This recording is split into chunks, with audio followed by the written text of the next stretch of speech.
Everyone মোৰ আন এটা ভিডিঅ'লৈ সকলোকে স্বাগতম জনাইছোঁ। আজি মই আপোনালোকৰ ওচৰলৈ এটা ভেজ ডালৰ ৰেচিপি আনিছোঁ আৰু এই ভেজ ডালত মই প্ৰথমে এয়া মগু দাইল লৈছোঁ আৰু লগতে আপোনাৰ মিশ্ৰিত পাচলি বিলাহী, মটৰ, ফুলকবি, গাজৰ, বিন আৰু এই সকলোবোৰ সৰু সৰুকৈ কাটি লৈছোঁ।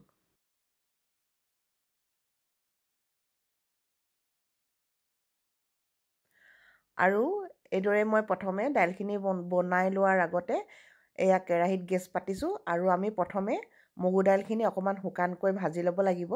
খুব বেছি জ্বলাই পেলাব নালাগিব। লাহে লাহে এইদৰে গৰম কেৰাহীত অকণমান ভাজি লৈ উলিয়াই ল'ব লাগিব। এইখিনি পৰা ভজা হৈ গ'ল। এতিয়া মগু দাইলখিনি ভজাৰ গোন্ধটো ওলাইছে আৰু এতিয়া আমি এইখিনি ধুই ল'ম। আৰু এইদৰে ধুই লোৱাৰ পাছত আমি পানী দি দাইলখিনি সিজিবলৈ গেছত পাতি দিছোঁ।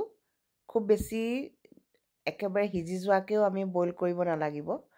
অকণমান অকণমান যাতে মগু দাইলটো সিজে তেনেদৰে আমি ইয়াক সিজাই লৈ নমাই থ'ব লাগিব। আৰু দেখিছেনে, এয়া মই আপোনালোকক দেখাইছোঁ। বৰ্তমান মোৰ দাইলখিনি অকণমান সিজি গৈছে।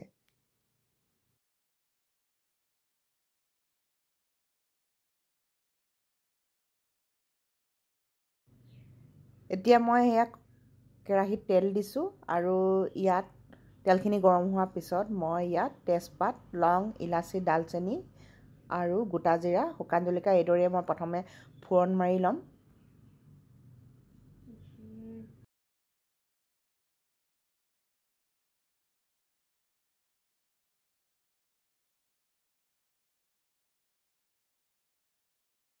আৰু এইখিনি মই ভালদৰে ফোৰণ মাৰি লোৱাৰ পিছত প্ৰথমে মই গাজৰখিনি তেলত কিছু সময় ভাজি ল'ম।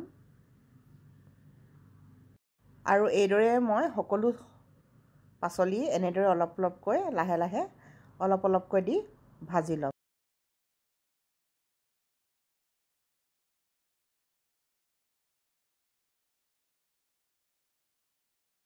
তাৰপিছত এইদৰে মই লাহেকৈ লাষ্টত ফুলকবি দিছোঁ।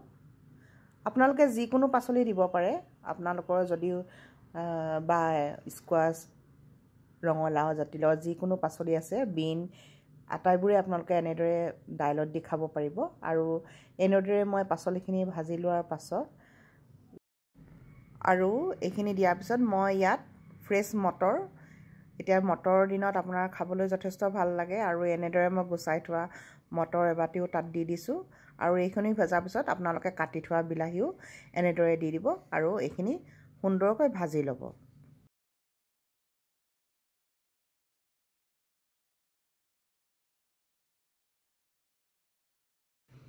আৰু এইখিনি কিছু সময় ভজাৰ পিছত মই ইয়াত বইল কৰি থোৱা দাইলখিনিও দি দিলোঁ।